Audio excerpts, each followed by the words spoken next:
Lieutenant Marcus Webb had a problem, and it was getting worse. For 3 months, he'd been serving on Unity Station, a joint human-Kael'sara security outpost positioned strategically on the border between their respective territories.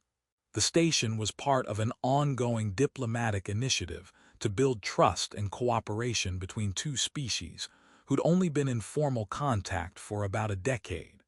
Marcus's role was straightforward: security coordination, threat assessment, patrol scheduling, standard military work, just in a more diplomatically sensitive context than his previous postings. The problem wasn't the work. The work was fine. The problem was Specialist Kael'sara. More specifically, the problem was that Marcus couldn't stop looking at her. Not at her work, not at her face during their professional conversations.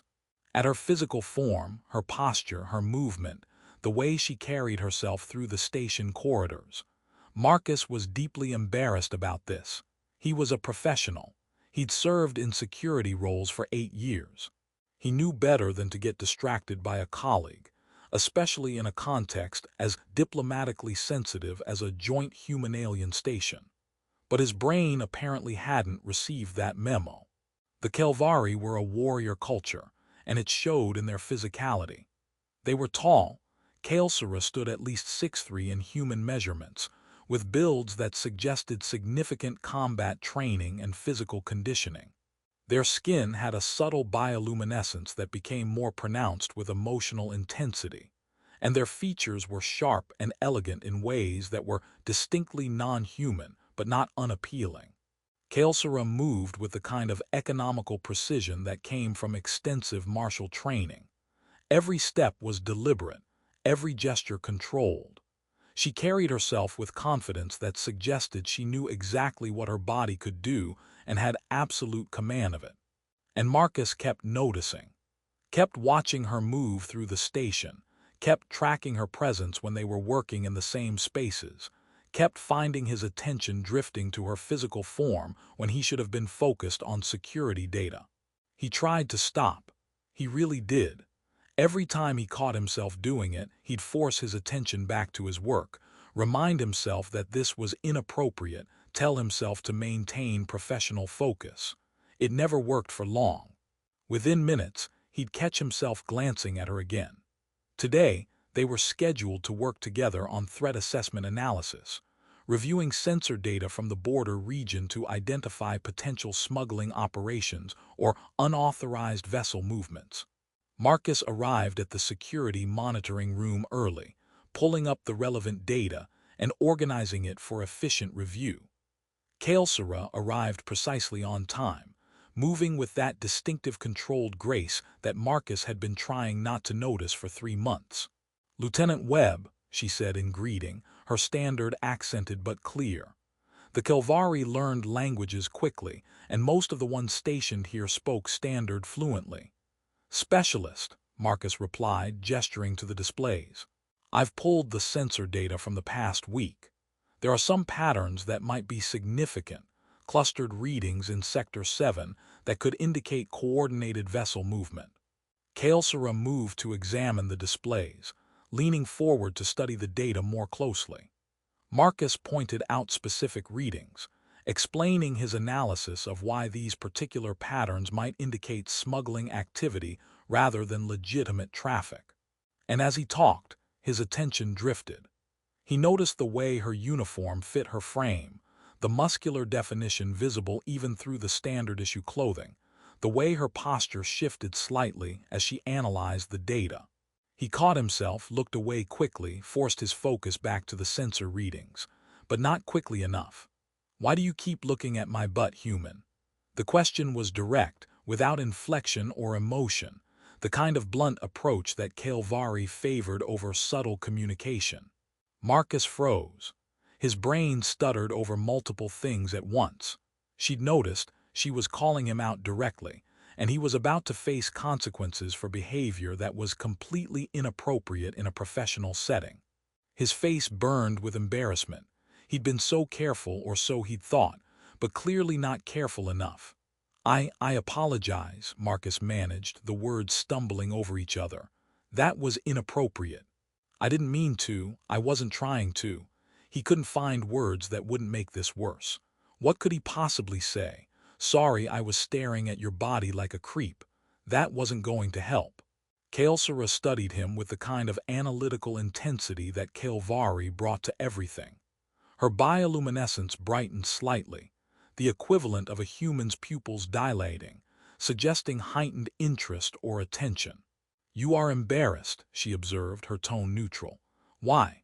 Because I was being inappropriate, Marcus said, his voice tight with mortification.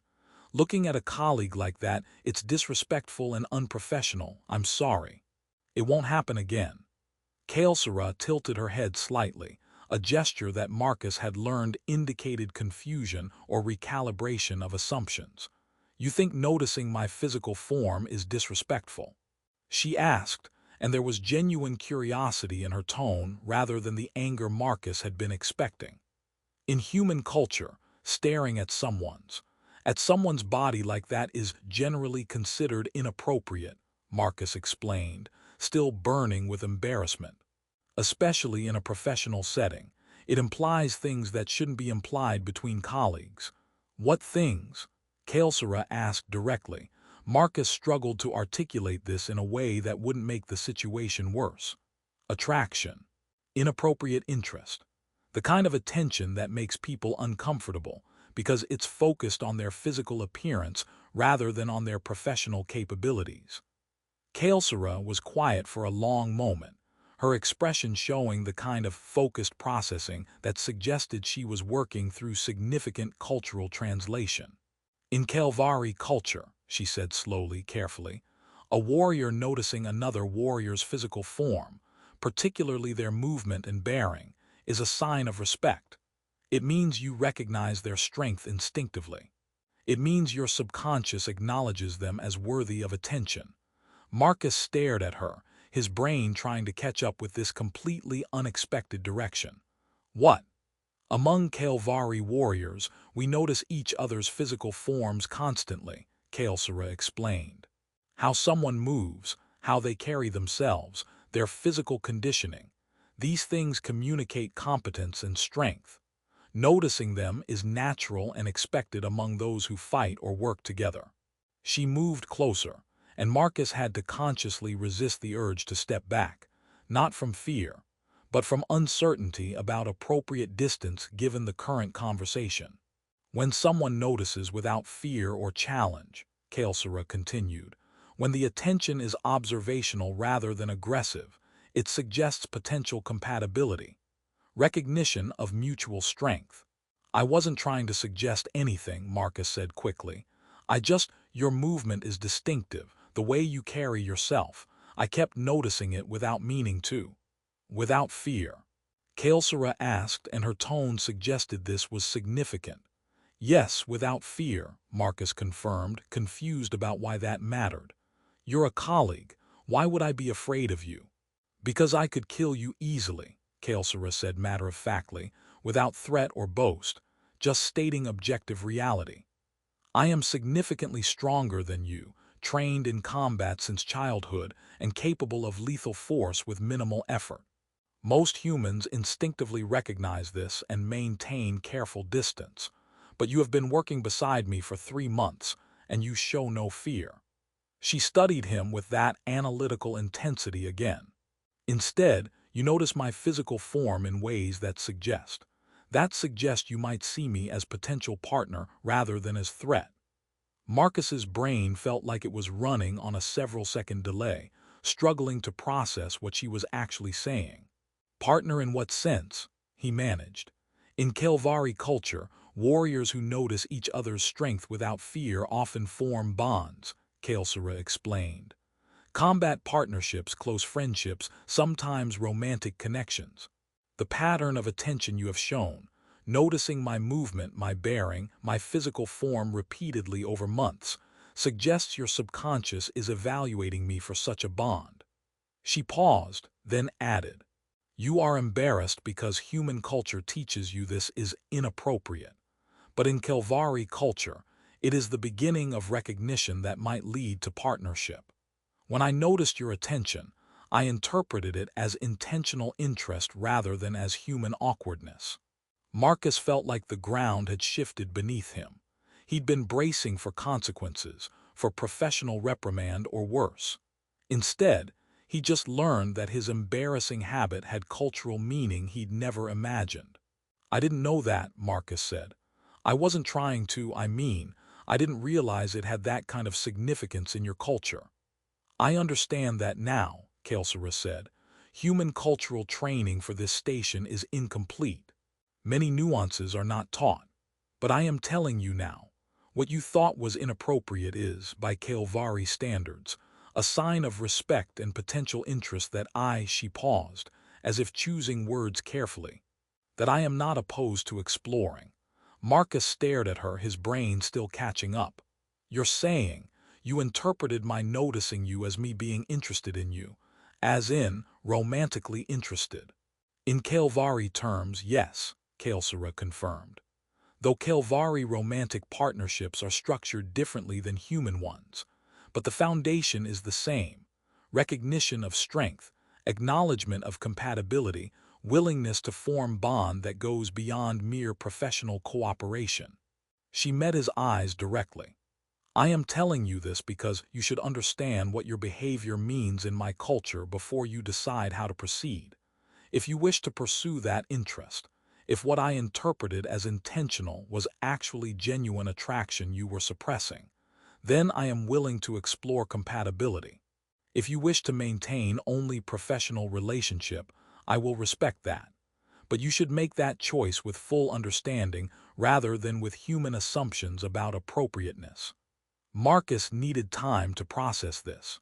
He needed to think about what she was actually saying and what it might mean. "I need to think about this," he said honestly. "This is a lot to process. You've just told me that what I thought was me being inappropriate was actually me accidentally participating in your culture's courtship rituals." "Essentially, yes," Kael'sara agreed. "Though we do not call them courtship rituals, we call them compatibility evaluation." "I need time to understand what that means," Marcus said, "and to figure out what I actually want rather than just reacting to being surprised." "Take the time you need," Kael'sara said. "But know that by Kael'vari standards, you have already indicated interest through your pattern of attention over the past 3 months.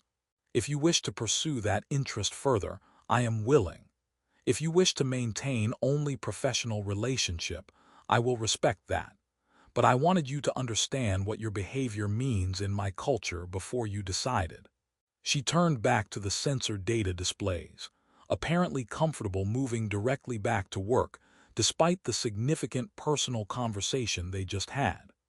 Marcus tried to focus on the security analysis, but his mind was elsewhere, trying to process the fact that his embarrassing habit had just become something with much deeper implications than he'd ever imagined.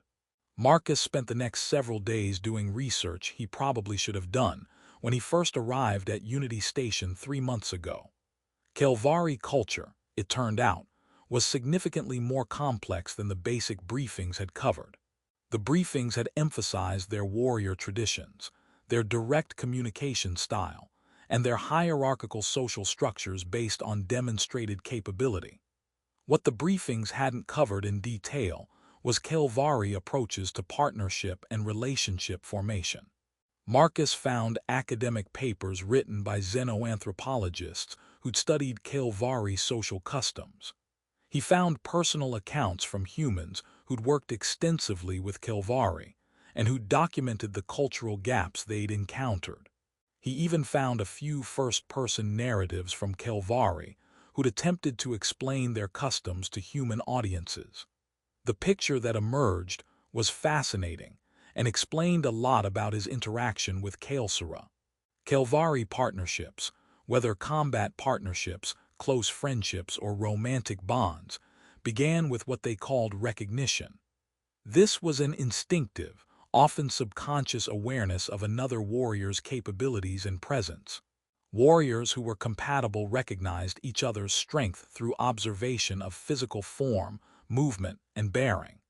The key distinction was whether the recognition included fear.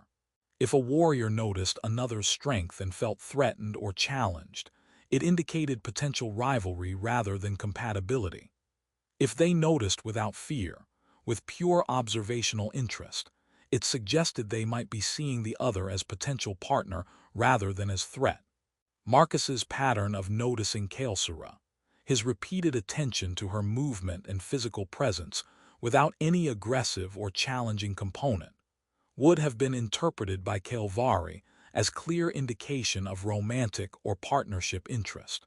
The fact that he'd maintained this pattern for 3 months, while continuing to work effectively alongside her, would have been seen as completing the first stage of compatibility evaluation.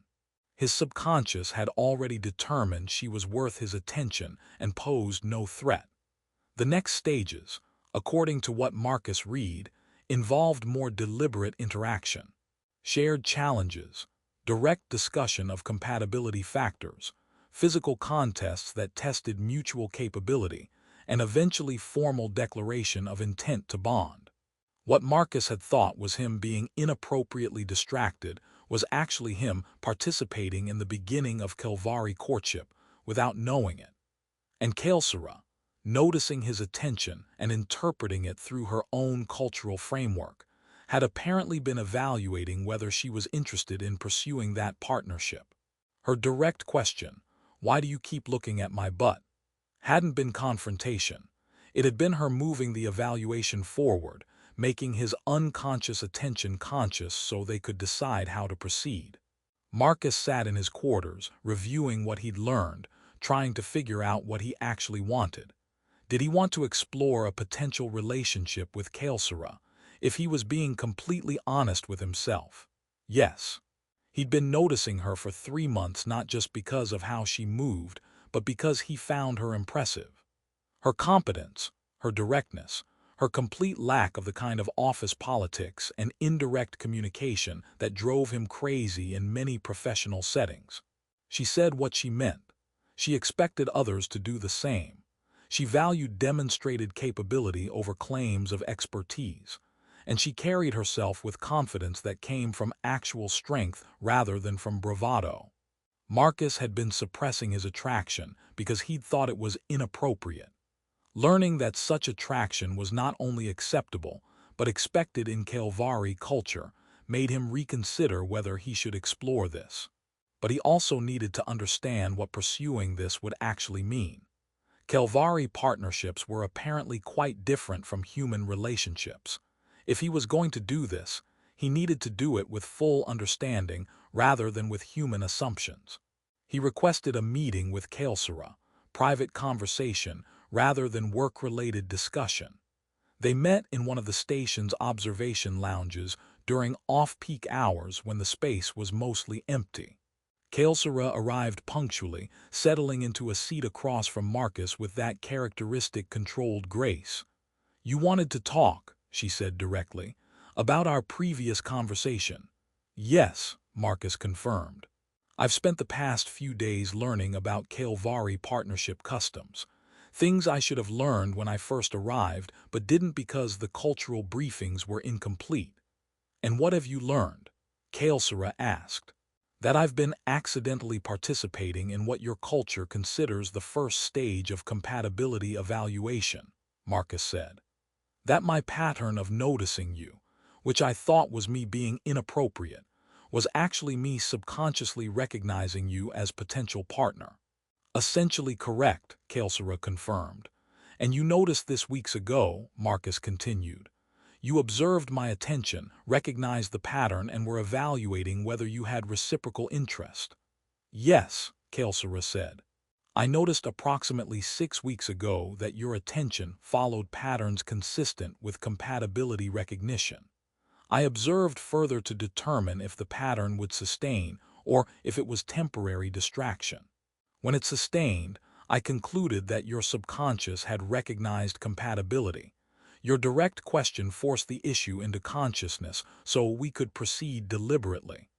"Which brings me to why I wanted to talk," Marcus said.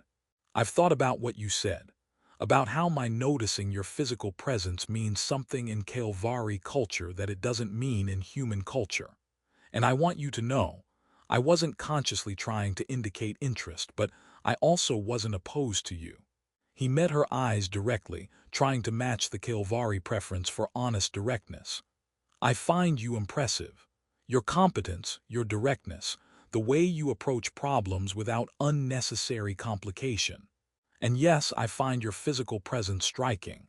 The way you move, the way you carry yourself, it's distinctive, and I kept noticing it because I found it appealing. But, Kael'sara prompted, hearing the unspoken continuation. But I don't fully understand what pursuing this would mean, Marcus admitted. I've read about Kael'sara partnership customs, but reading about them and understanding them are different things.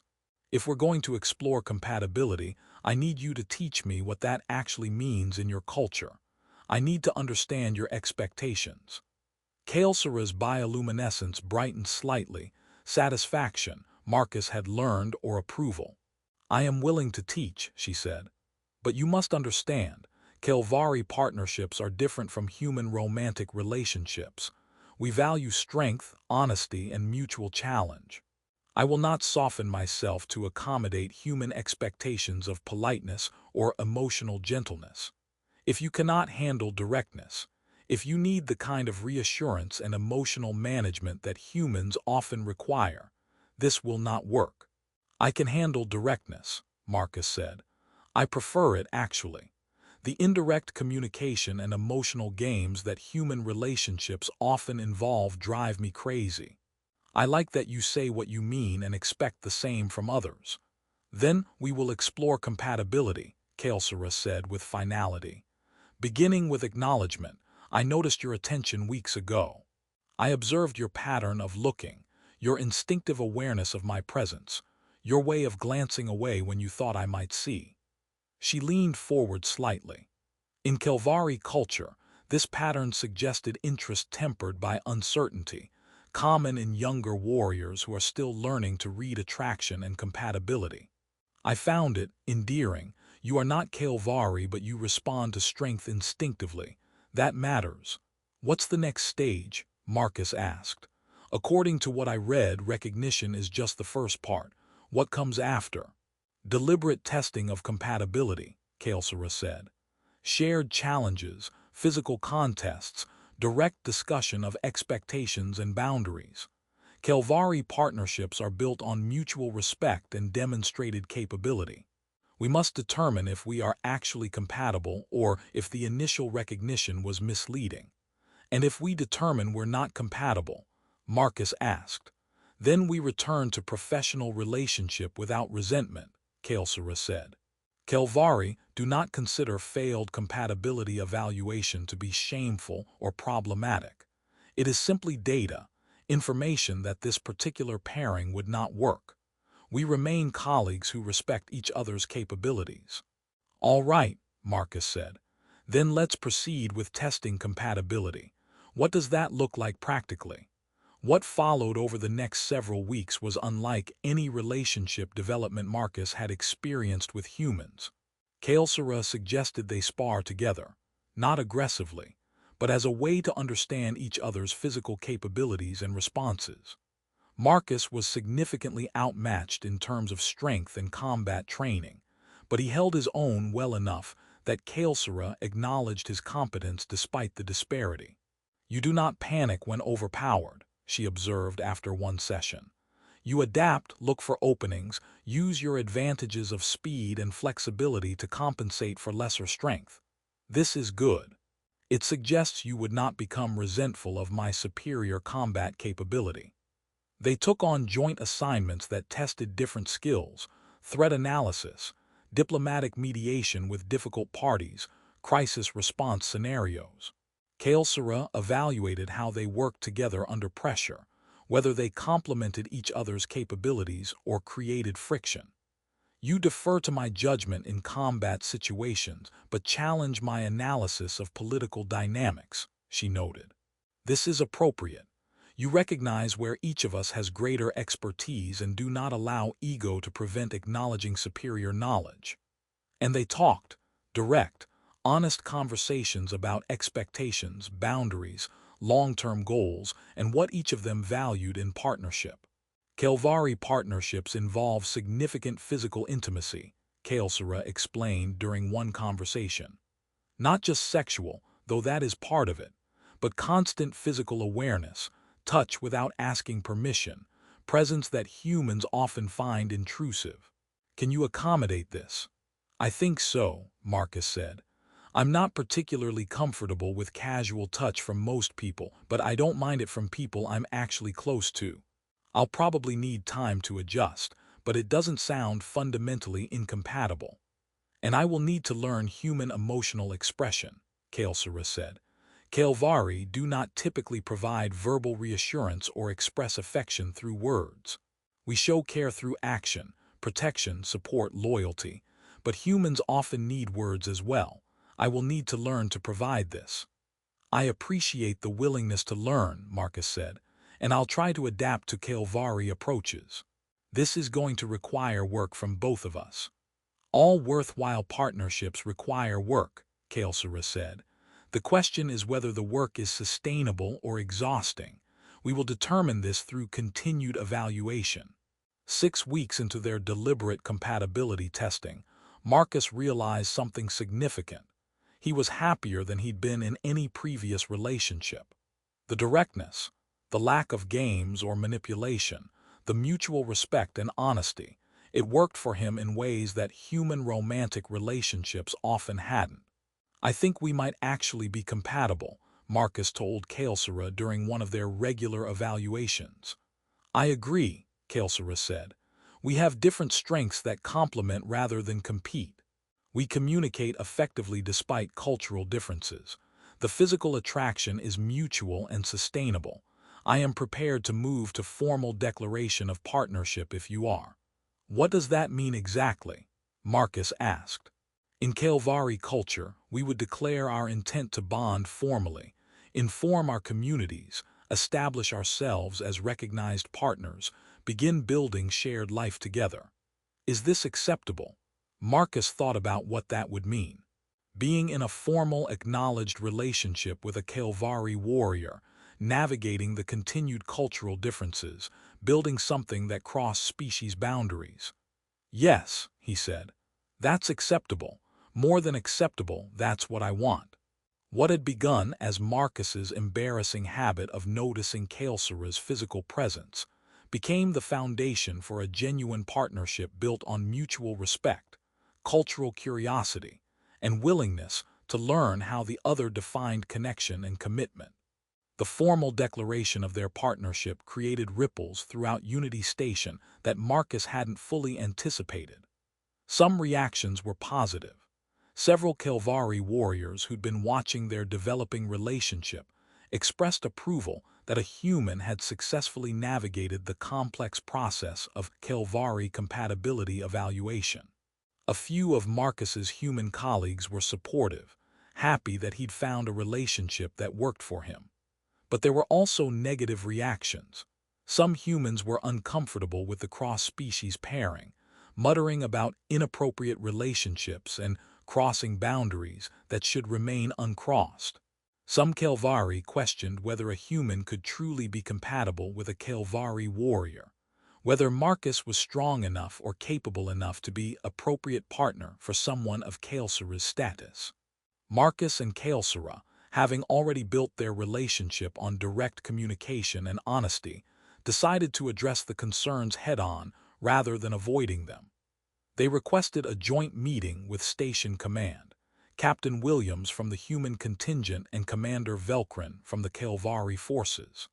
We're aware that our relationship has created some discussion, Marcus began, keeping his tone professional. We want to address any concerns about whether this is appropriate given the diplomatic nature of this station. Captain Williams looked uncomfortable. I'll be honest, I'm not sure how to evaluate this situation. Human military regulations about fraternization were written with human-human relationships in mind. I don't know if they even apply to cross-species partnerships. Kael'sara military culture does not prohibit partnerships between warriors serving together, Commander Velcrin said. In fact, combat partnerships often develop into romantic bonds. This is considered natural and does not compromise professional capability. But does that standard apply when one partner is human and significantly less capable in combat? Captain Williams asked. I'm not trying to be offensive, Marcus, but the capability disparity is significant. It is, Marcus acknowledged. But capability disparity exists in many Kael'sara partnerships. Not all warriors are equally skilled, and partnerships often form between those of different ranks and capabilities. The question isn't whether we're equally matched in combat, but whether we're compatible in the ways that matter for partnership. And we have tested this compatibility extensively, Kael'sara added. Lieutenant Webb defers to my superior combat capability without resentment. I value his strategic analysis and diplomatic skills that exceed my own. We complement each other rather than competing. This is the foundation of functional partnership in Kael'sara culture. Commander Velkrin nodded. I have observed their work together over the past several months. They function well as team. Specialist Kael'sara's performance has not declined. If anything, it has improved. I see no reason to object to their partnership from military perspective. And from human military perspective, Captain Williams asked. I'm not violating fraternization regulations, Marcus said. Kael'sara and I don't have direct command relationship over each other. We're the same rank, just in different military structures. By human regulations, this is permissible as long as it doesn't affect our professional performance, which it hasn't. Captain Williams considered this. All right, I'm not going to prohibit this relationship. But I need both of you to be aware that you're setting precedent here. You're demonstrating whether human Kael'sara romantic partnerships can work in military context. That's significant responsibility. We understand, Kael'sara said. And we accept that responsibility.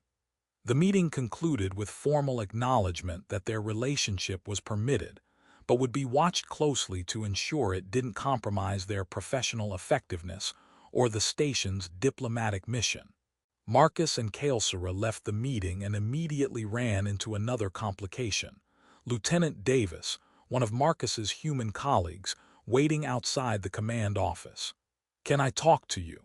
Davis asked Marcus, his tone suggesting this wasn't going to be a comfortable conversation. Sure, Marcus said. Kael'sara made to leave, but Davis said, actually, I'd like her to hear this too.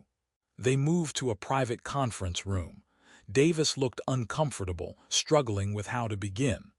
Look, I'm going to be direct because I know you appreciate that, Davis finally said. A lot of us humans are uncomfortable with your relationship. Not because we don't like Kael'sara,